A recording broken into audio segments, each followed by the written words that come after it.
So I'm in real estate now.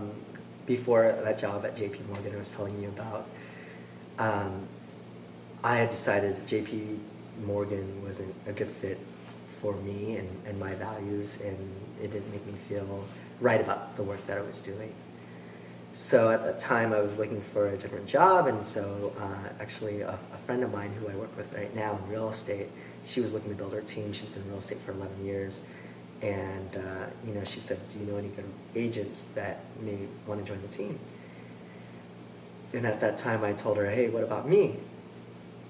And she's like, oh, why don't we meet up for breakfast and we'll talk and see if it's a good fit. And so we sat down, we talked, and she really liked me, and we knew each other for a little while, and she said, I think you have what it takes, just get your license, and I'd love for you to join the team. And so even at that point, when she said she was willing to hire me on, I wasn't sure to go from a job where I was making good money, and I was doing good work, I was good at what I was doing, and getting a paycheck and making the transition to a commission-only job was kind of scary. And so I prayed about it a lot, and I just asked God to kind of open the doors and tell me whether or not to take the job. And that upcoming Sunday, I go to church, and my pastor prays for me, and he comes over and he lays his hand and he prays for me. He says, God says he has an open door for you, and you need to walk through it. And he's never said anything like that before, And that was my cue to say, okay, I need to make that jump. So then that was my decision. So I switched over to real estate.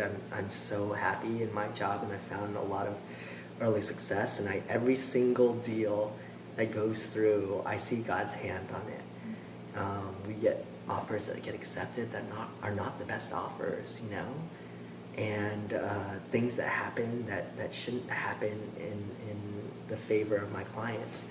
I remember clearly, actually, there was one client I had put an offer in on, and I knew we weren't the best offer.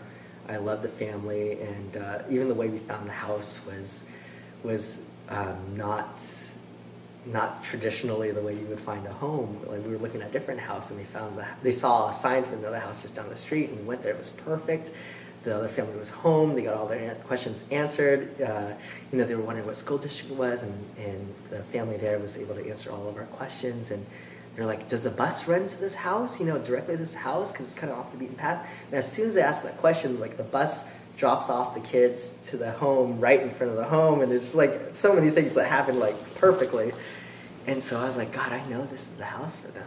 And so I prayed for my clients, and so we put in the offer, and there's a dollar store right next to our office, and I go to the dollar store to just pick up supplies like paper and stuff like that.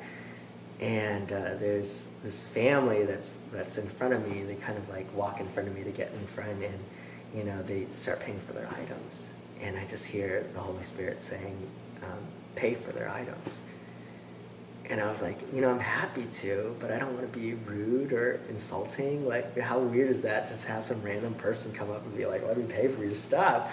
So I just kind of sit back, and I'm like, okay, well, if God told me that, then he's going to show me, And so the older woman starts ringing up her items, and she's got 14, 15 items, and she's like, okay, well, how much is that? She talks to the cashier. She's like, oh, how much is that now? And she goes, oh, this is this much. And she goes, oh, can we put this back and put that back? And I'm like, okay, this is kind of my chance. And so I was like, oh, just put everything back on it and put my stuff on it too. I'll just take care of it.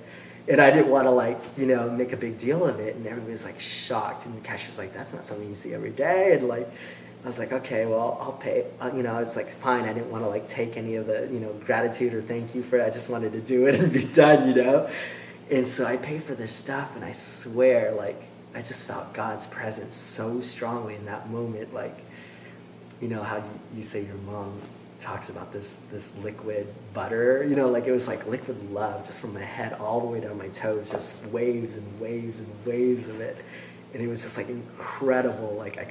It was just wild, and so I didn't think anything of it. I go back to my office, and I have Bible study that night with my men's group, and I start telling them this testimony about how incredible I felt God's presence there and all the stuff that happened. And one of the guys at the Bible study was like, you're going to sell a house. Like God's going to help you sell a house because of that. And I was like, really? And like, I didn't think anything of it. I was like, you know what's crazy? I went back to my office after the dollar store and I get a phone call and they're like, I didn't realize this, I didn't connect the two, but like the phone call was like, you know, congratulations, your client's offer got accepted. It wasn't the highest offer, but we decided to accept the offer. And I was like, that's so crazy. Like, I didn't make that connection. So I went to the Bible study. My buddy had told me, like, you know, you're going to sell a house. And I was like, that's so crazy. Like, I don't know. I mean, I believe the two are connected. And I just think that God, like, you know, you can't outgive God, you know? He'll, like, always take care of you. And it's just, like, crazy. It makes that testimony so much better. But every single deal, even up to now, like, I see God, like, taking care of me. So it's been incredible.